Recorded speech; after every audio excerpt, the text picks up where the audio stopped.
नमस्कार, आरेकर किचनमध्ये सर्वांचे मनापासून स्वागत। आज आपण करणार आहोत आंबे डाळ आणि कैरीचे पन्हे। चैत्र महिना सुरू झालेला आहे, वातावरणात गरमीही वाढलेली आहे। अशा वेळी शरीराला थंडावा देण्यासाठी कैरीचे पन्हे आणि चटकदार आंबे डाळ कशी करतात ती आपण बघणार आहोत। सर्वात प्रथम आपण आंबे डाळ करूया। त्यासाठी मी 1 वाटी चणा डाळ स्वच्छ धुवून गरम पाण्यामध्ये 6 तासासाठी भिजत ठेवली आहे। 6 तासांनी चणा डाळ व्यवस्थित फुलली गेली आहे, त्याचा दाणा इझिली तुटतोय, तुम्ही बघू शकता। त्यानंतर त्यातील पाणी पूर्णपणे निथळून घ्यायचे आहे। मिक्सरच्या भांड्यामध्ये चणा डाळ, आल्याचा मोठा तुकडा, 2-4 मिरच्या टाकून थोडे जाडसर वाटून घ्यायचे आहे व वाटलेल्या मिश्रणात 1 चमचा साखर, 1 चमचा मीठ घालायचे आहे। आता या मिश्रणात आपल्या पदार्थाचा महत्त्वाचा घटक म्हणजे कैरी घालणार आहोत। कैरी स्वच्छ धुवून किसून घ्यायची आहे व किसलेली कैरी मिश्रणात घालून कालवून घ्यायची आहे।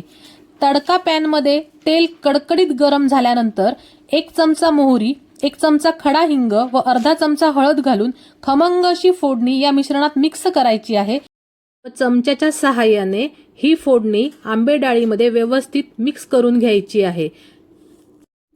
सर्वात शेवटी आपल्याला यावर कोथिंबीर घालायची आहे।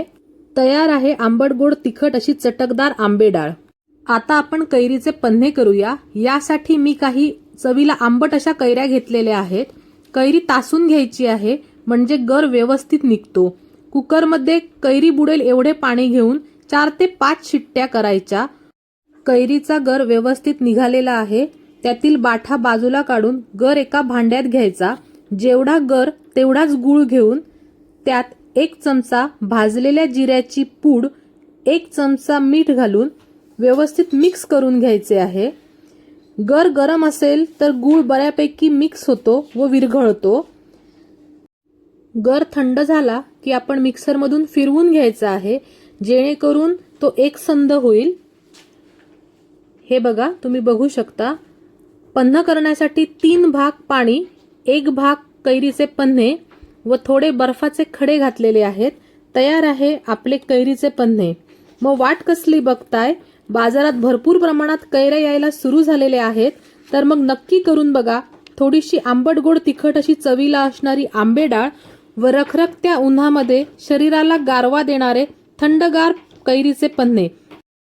रेसिपी आवडल्यास चॅनलला नक्की लाईक, शेअर, सबस्क्राईब करा। धन्यवाद।